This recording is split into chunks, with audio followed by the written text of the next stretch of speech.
Hello out there, everybody, and welcome to the Fleming Film Show. I am joined by two of the best people I know via films and everything knowledge-wise. Justin Doyle and Cody House. Hello, guys. How you been? Pretty good. How are you, Robbie? I'm great. I'm great. Paul Thomas Anderson is bringing out Licorice Pizza. It might come out in November for you guys, and it might come out next year for me. But I love Paul Thomas Anderson films. I really want to rank these from his weakest to best. Yeah, I'm actually looking forward to Licorice Pizza because a lot of people are bagging on the poster, saying like, "Oh, it's too simple." Like it was, it kind of looked like they didn't spend too much time on it. It's like, who cares? Like, just because Inherent Vice is like a crazy ass poster doesn't mean all of them need to be. But yeah, I'm looking forward to that one. Lovely, lovely, lovely. Cody, since this is your returning episode, would you like to go first and tell us your weakest Paul Thomas Anderson film? Okay, sure.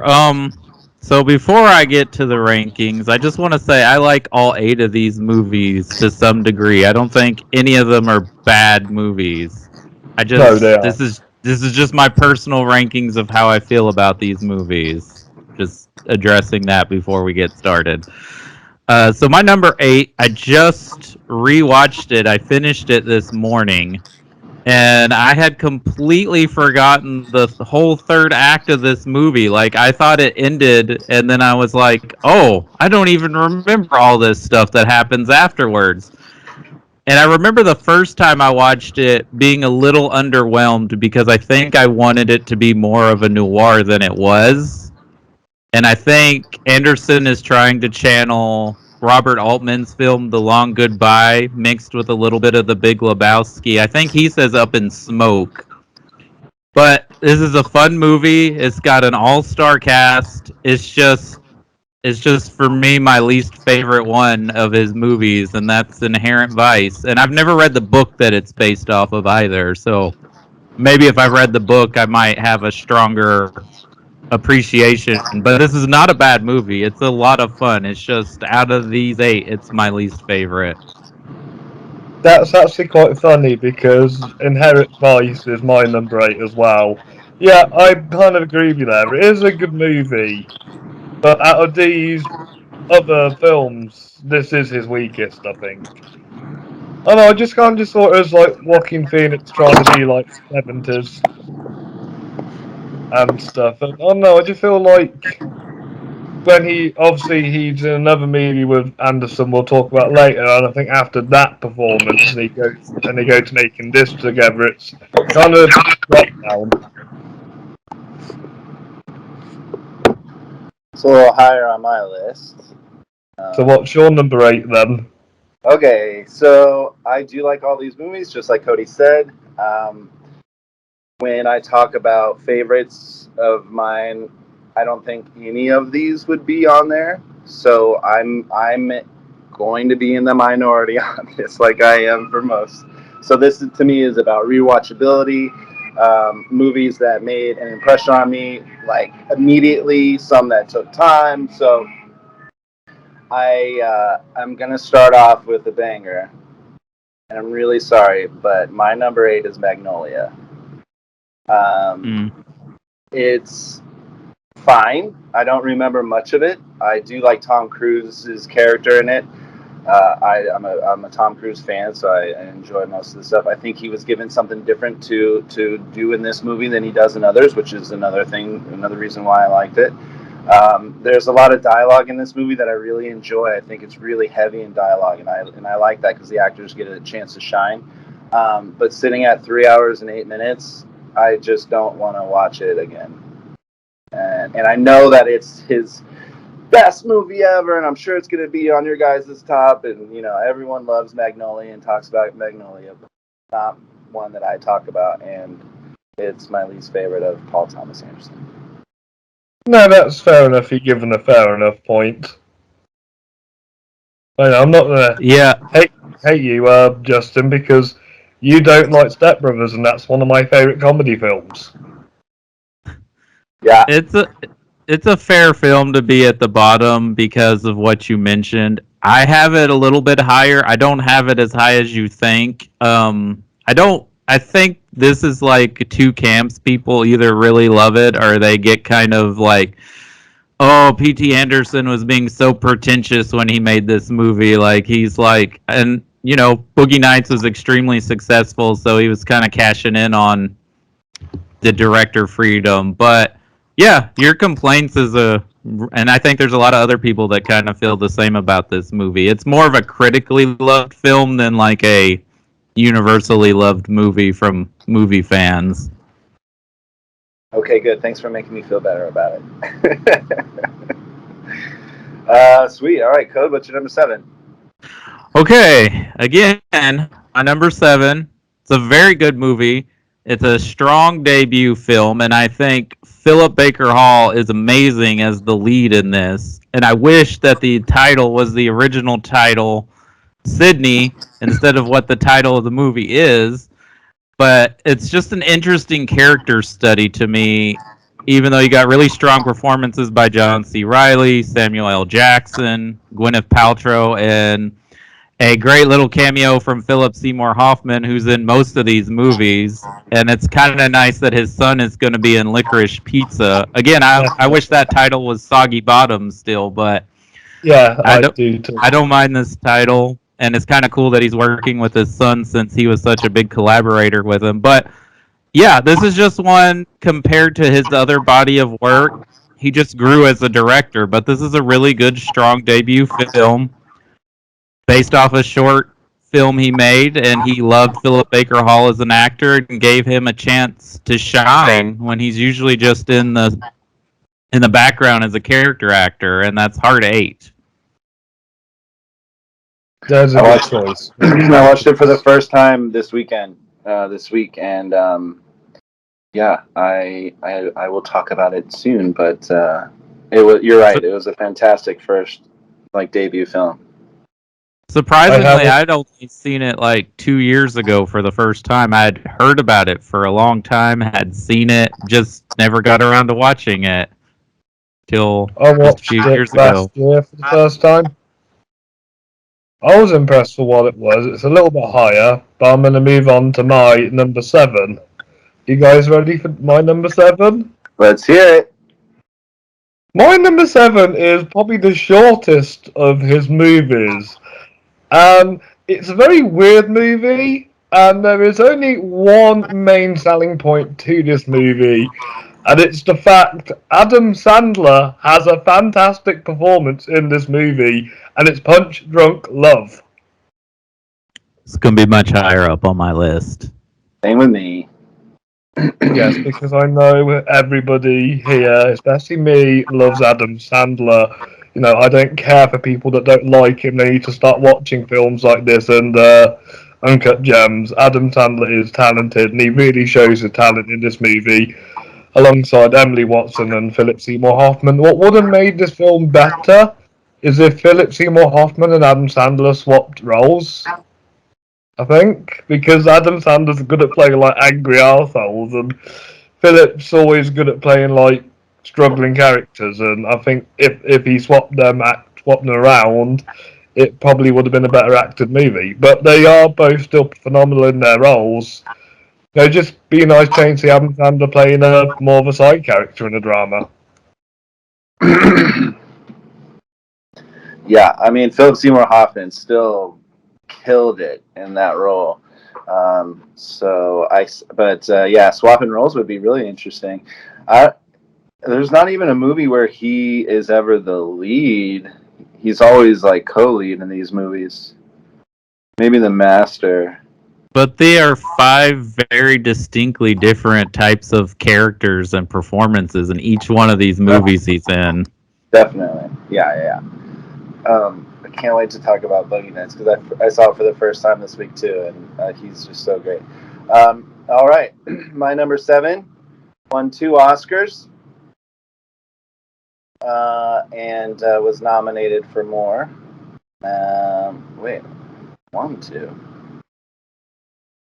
It says it won 2, but I only think it won 1. Let's see. Okay, so this movie, again, this is about rewatchability. It has nothing to do with anything, but I just don't care to see this movie ever again.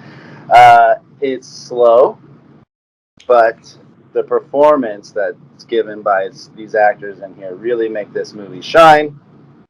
I'm talking about There Will Be Blood.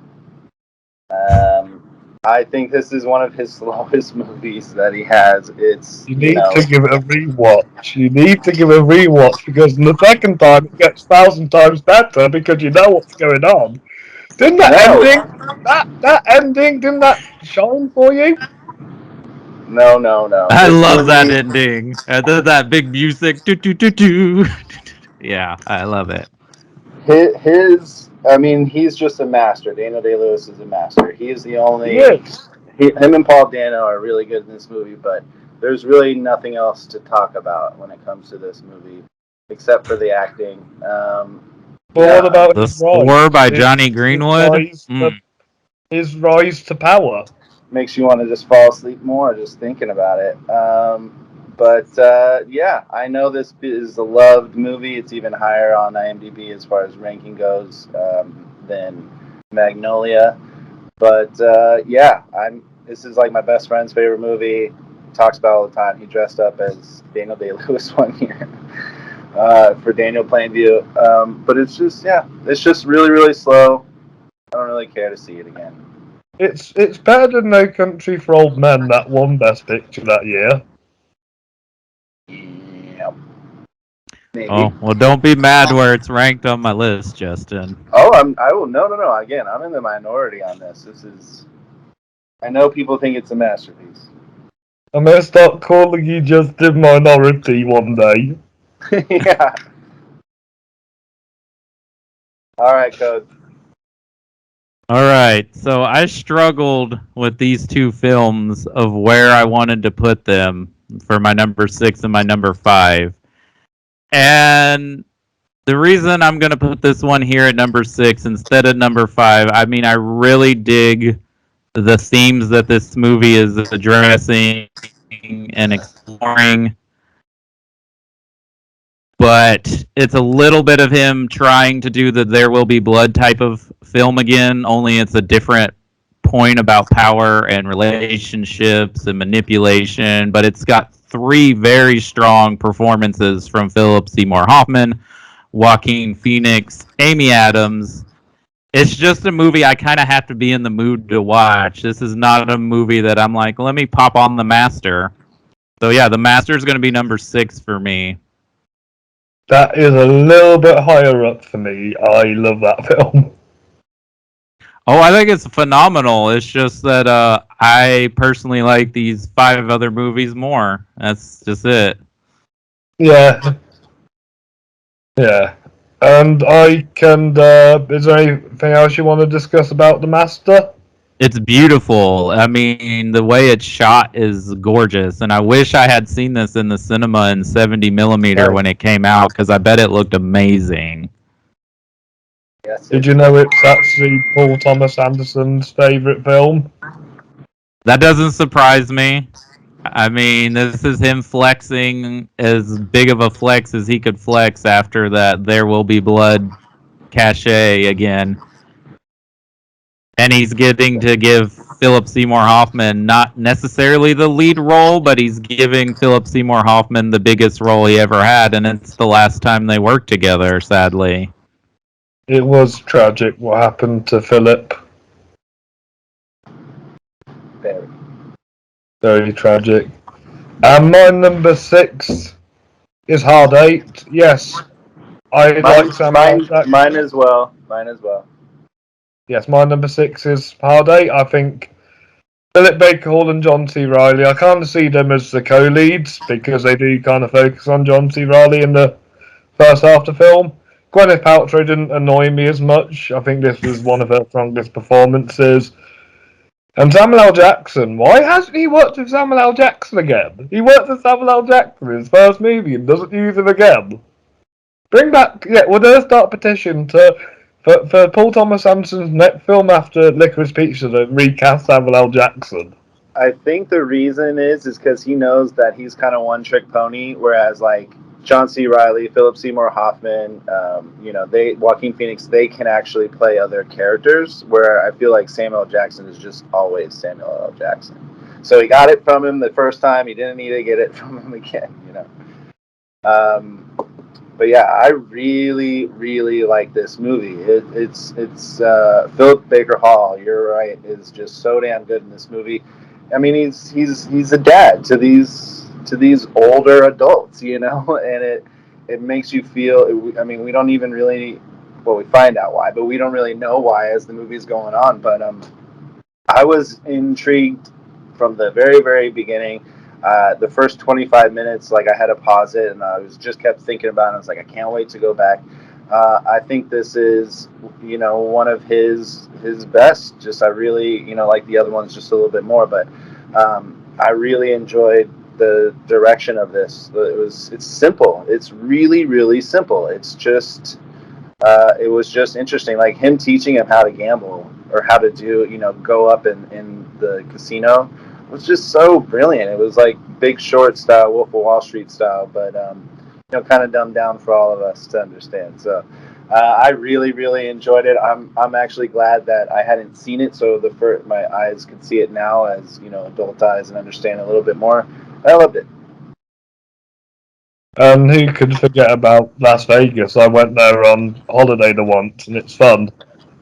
Yeah, absolutely. I don't know if that works anymore, though. I don't know if you can do what he did in there.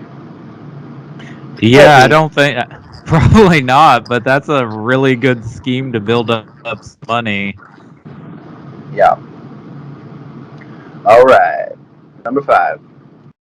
All right, my number 5 has already been mentioned, and I understand why Justin put it at number 8, but this is more of what I like of Anderson trying to channel that Robert Altman style of storytelling that he does in this movie.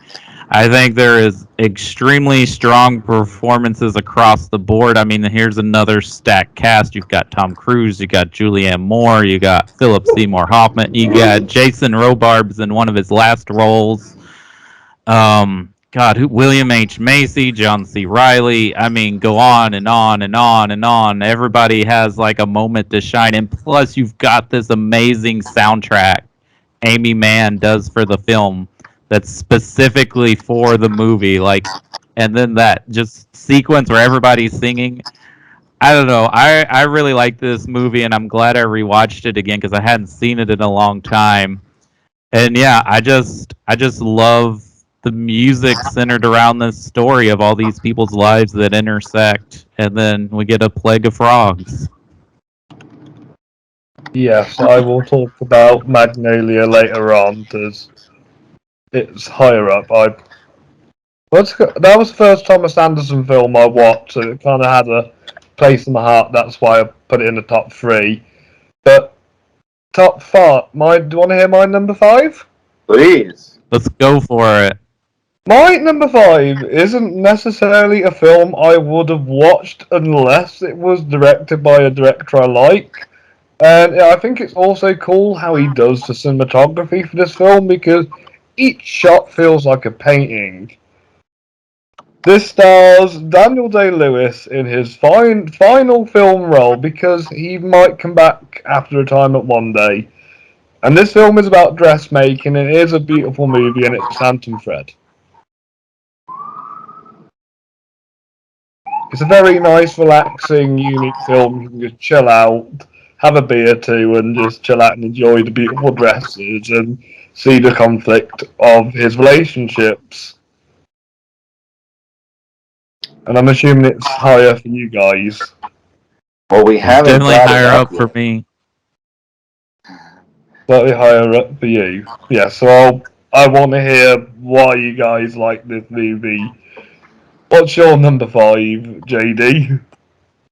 It already has come up before. I just guess I had a little more fun in it. Moto Panda Keku! And that is, my number 5 is Inherent Vice. I love Josh Brolin in this movie. I'm more of a Joaquin Phoenix fan over anybody. And Josh Brolin really was like the best part of this movie. He just had so much fun. Being like an actor myself, I like movies for the acting mostly. And I when somebody has a really good time and a lot of fun, and Joaquin Phoenix did too. But he's a little too.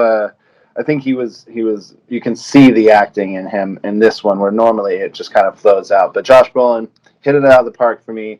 I haven't read the book either, but I have heard that it is pretty damn good. And I just had fun with this one. It's definitely different than what he normally does. I mean, it kind of felt a little Boogie Nights sort of fun, not really serious. The dialogue, it means something to the next scene where, like There Will Be Blood is just kind of stale. But I enjoyed it, and I bet based on the off of the book, people are probably pretty happy with the outcome. He likes doing movies based off the books.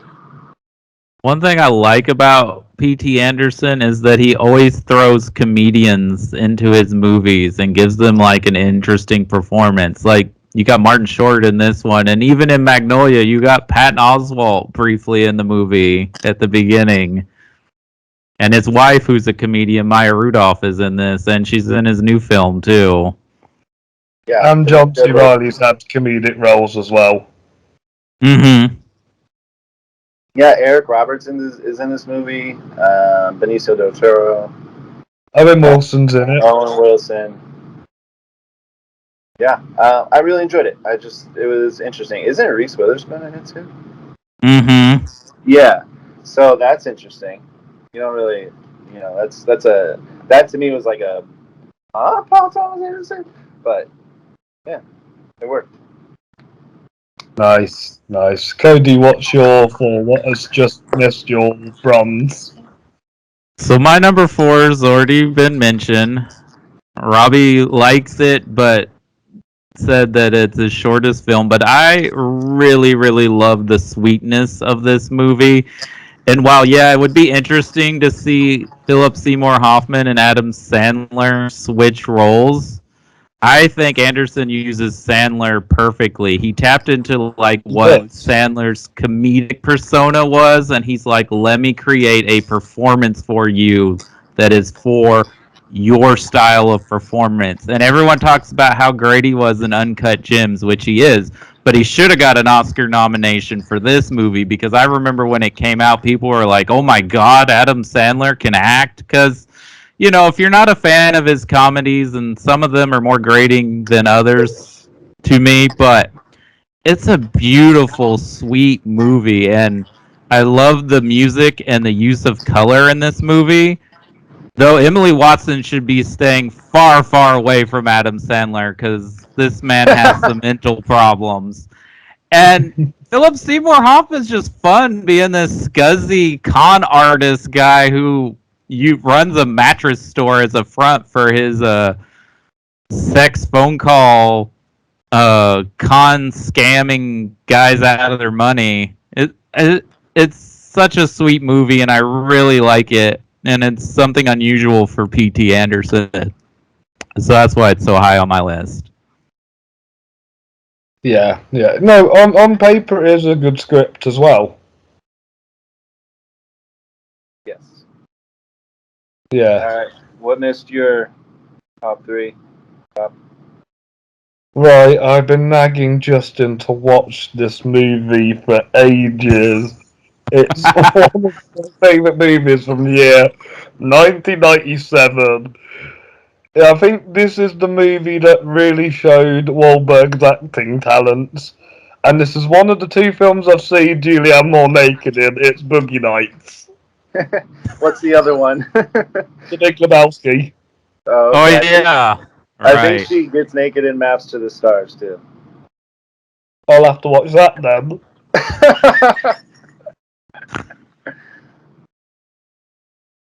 Well, I just want to hop on with you, because this is also my number 4, and I'm glad that we did this list, because I probably still would not have seen this movie, and I freaking loved it. Told you you would. I have to strongly disagree with you about Mark Wahlberg's acting. It is the worst ever. But I think it's kind of like what was needed because he's a porn actor. They're not good, you know. And even when he's like trying to fake being an actor, it's kind of similar to his regular acting. So He's fantastic in The Departed, though. there's other movies where I do think he's solid.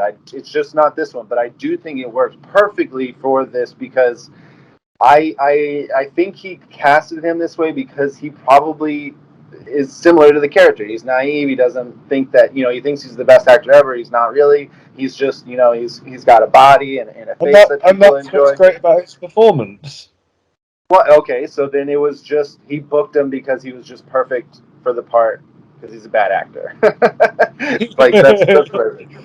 But I mean, Burt Reynolds, so good. John C. Reilly, so good. Philip Seymour Hoffman, so damn good. He's so awkward and weird. What and about from the Don very Cheadle? first, what'd you say? Don Cheadle. Yeah, no, I know. And Don Cheadle's so good. I love the first scene that he has in that stereo store. But also William H. Macy. I mean, you got all of his heavy hitters here. Roller Girl. I now understand what Roller Girl is. It's been in the lore for so long. Yes. You have to mention my love for Heather Graham as well. Yeah, and she's super sexy in it, and yeah, I mean it's a movie that could be deemed like uncomfortable because of what its topic is. He really made it kind of enjoyable, like really enjoyable, and not really too uncomfortable. And I bet during this time in this era when sex was safe and pleasure was a business and business was booming, that was something. I bet this really stuff like this happened. So it's a lot of fun. The 2.5 hours flew by, and I would definitely rewatch this movie again. Did you like the music to it as well? Yeah, actually, there's the scene when towards the very end where Roller Girl like starts stomping on that guy in the face with her roller skate after Burt Reynolds threw him out of the limo and started beating him up. So there's this continuing noise that jumps from that scene to the other scene that we're watching at the same time, and it was so distracting. I was like, but it was constant. It was like a 10-minute long. This just bing, bing.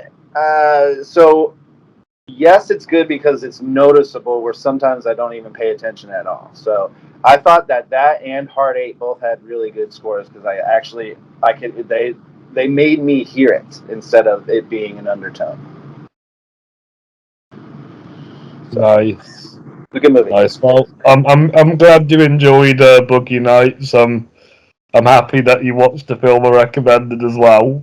Yes, it was very good. Thank you.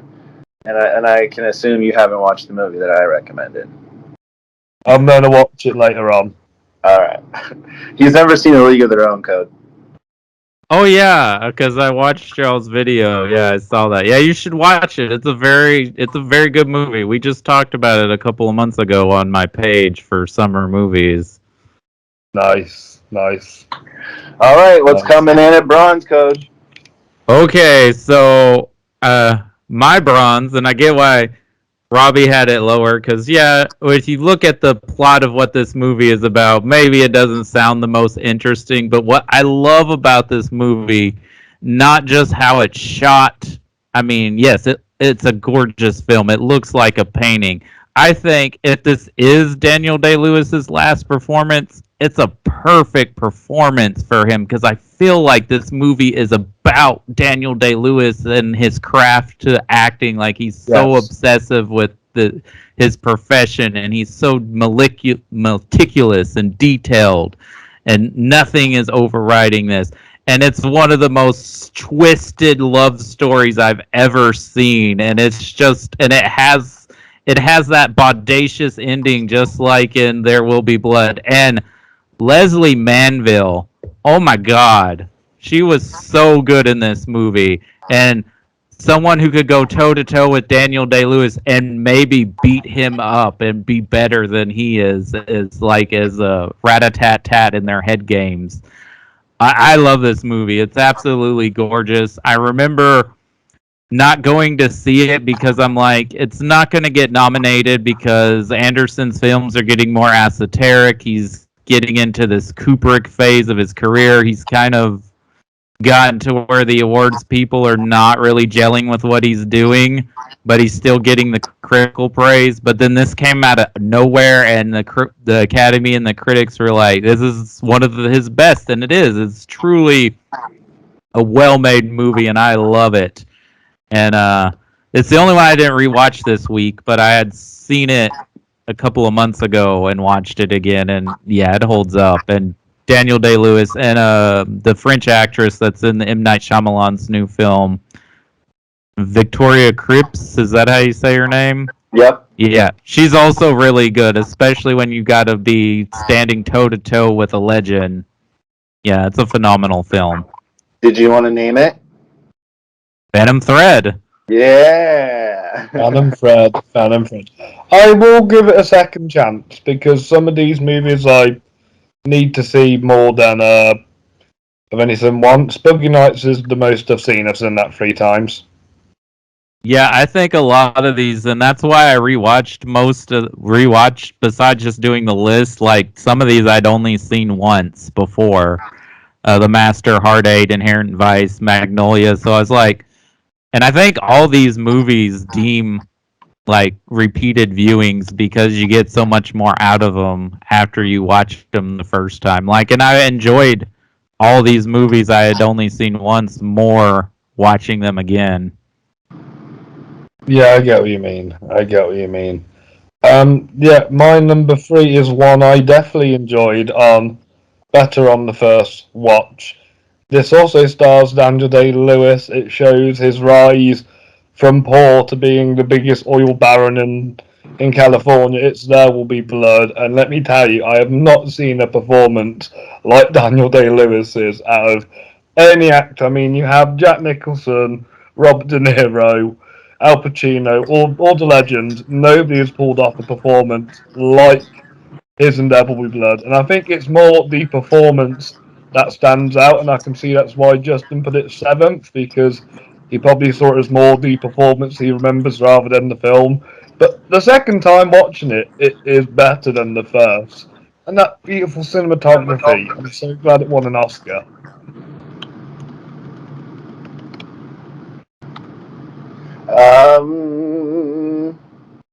No. Well, we still have more to talk about that one. It sounds like. So I'll just briefly talk about my number 3. We've already talked about it for all the same reasons that you guys have said. The one that has stuck with me probably the most, at least on just the one view, and it's the one that I wish that I was able to go back and rewatch this week had I had time. It's the shortest run of them all. It stars Adam Sandler. It stars Emily Watson. It stars Philip Seymour Hoffman, and it's Punch Drunk Love. I'm not big on like recasting people, but I do like the idea of them switching just for fun. But I just love Philip Seymour Hoffman. I feel like during this time was his. I know he's been in a lot of movies and was a really good actor, but during this time is when everyone started noticing him. Along came Polly, Capote came around a few years later. So his time was during this time, and I really think that it showed in this one. And I love a director that gives an actor other things to do than just other characters that they've done before.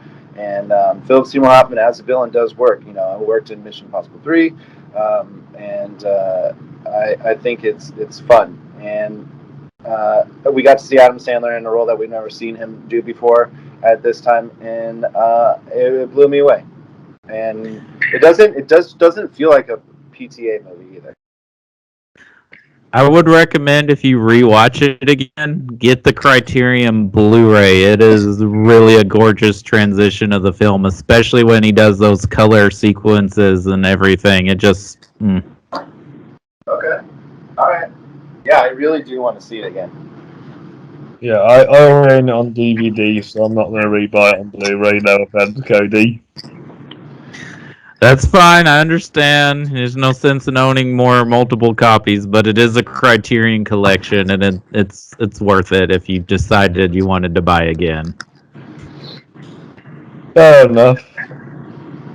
Fair enough. Right, what's your number 2 then, Code? My number 2 already been mentioned. All I of the think this movies is have by now. yep, all have been mentioned, but I think this is still his most entertaining movie. It's odd. I remember when it came out, like it was sort of infamous because I was young, and I felt like I had to go through hoops to try and watch this movie. I think I ended up watching it on FX for the first time, and they like blocked all the nudity parts with like disco stars in it. But yeah, Boogie Nights is my number 2. And P.T. Anderson's first 2 films, I feel like he really channels the director energy of Martin Scorsese, and I feel like Boogie Nights is the most Scorsese he's ever been. I was But literally just thinking that. yeah, just the way the camera moves, like from scene to scene, especially like when you're following like William H. Macy's character, like in those tracking shots where he just keeps walking. But I love the energy of this movie, and you think, oh, it's just a movie about the porno industry, but really it's just like, you know, the rise and fall of fame and what it does to people. And yeah, Mark Wahlberg is not a great actor, but I think P.T. Anderson cast him perfectly for this character because so many directors cast Mark Wahlberg wrongly. Tim Burton, M. Night Shyamalan, like those are roles that do not work for Wahlberg's sensibility. This is fine. Burt Reynolds, You think Scorsese cast Mark Wahlberg right? he did perfectly. I mean, come on, he's just playing a Boston guy. Of course, he's gonna be great as a Boston cop, That's arsehole.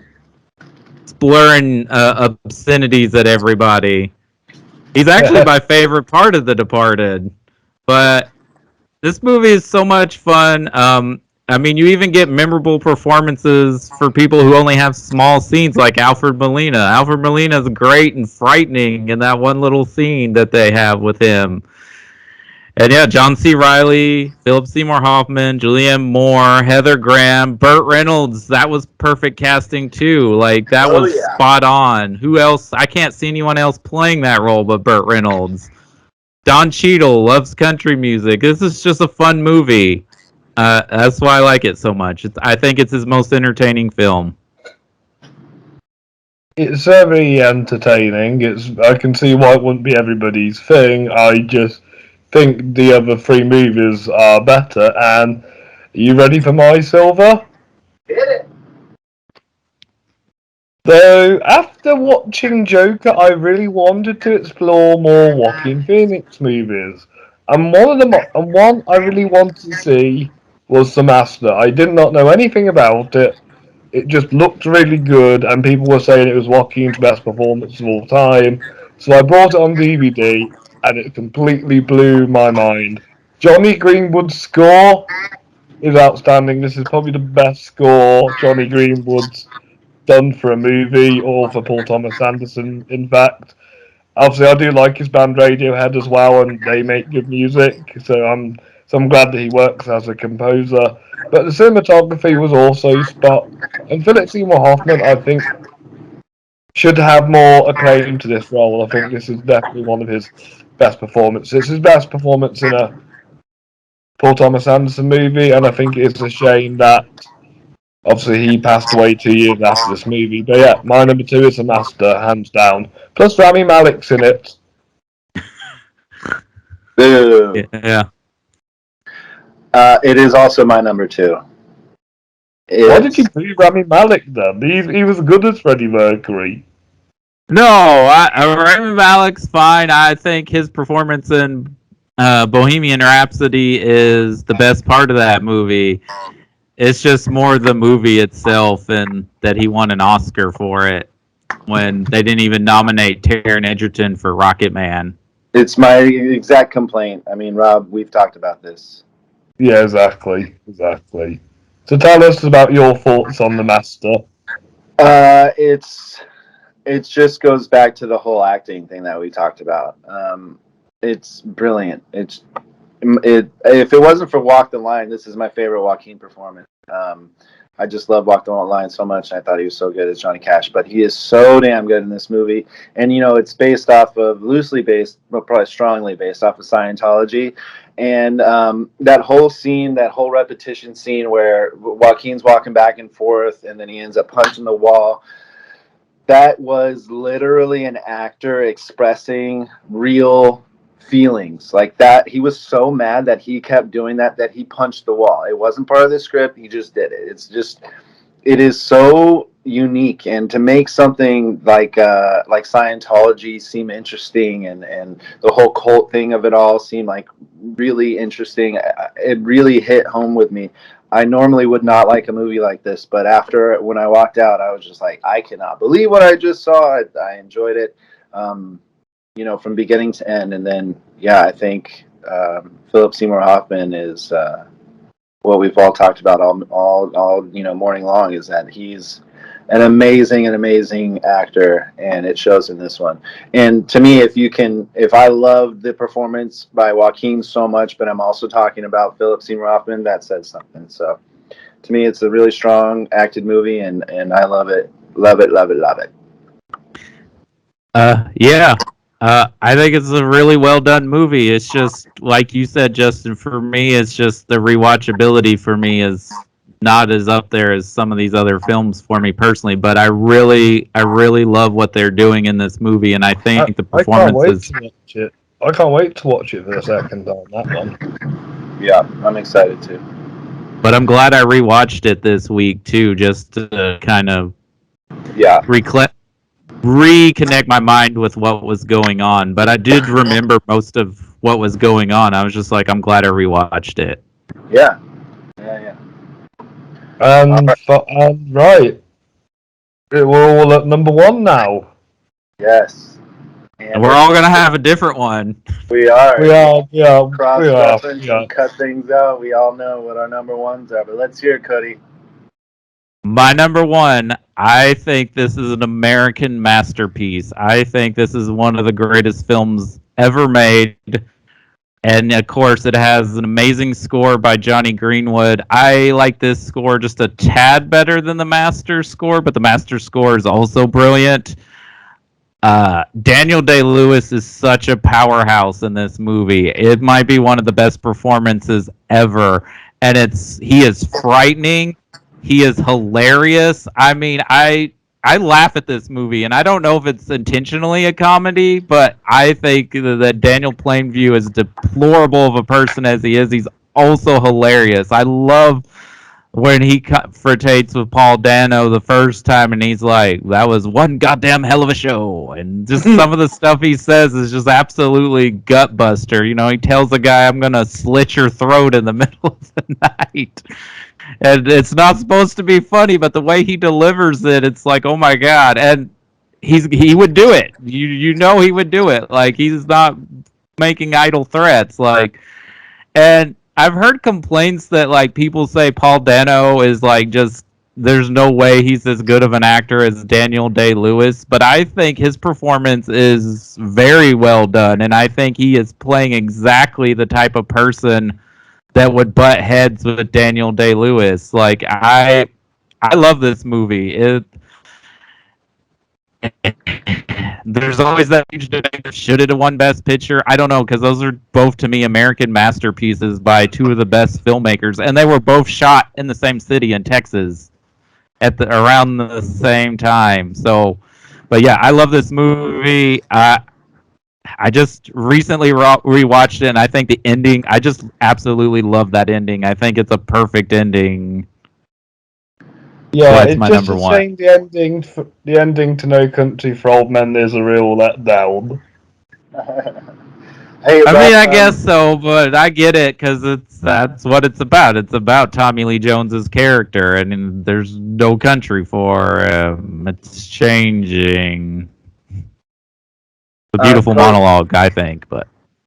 Robbie, I'm going to skip over you and go first just because I got to go. And then you guys can close out the show, okay? For my number one, it's already been talked about, of course.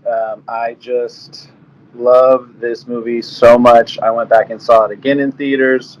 The acting by Daniel Day-Lewis in this is my favorite performance by him, and if it is his last one, then go out with a bang. The other female leads in this movie, the co-leads, are just spectacular. They elevate Daniel Day-Lewis on a whole nother level than I think that he was even going in for. And just like you said, Cody, them fighting toe-to-toe was just, or going toe-to-toe acting styles was just remarkable. And I did love the girl who was in Old, even just as much as I loved Daniel Day-Lewis in this movie. And yeah, Phantom Thread is my number one.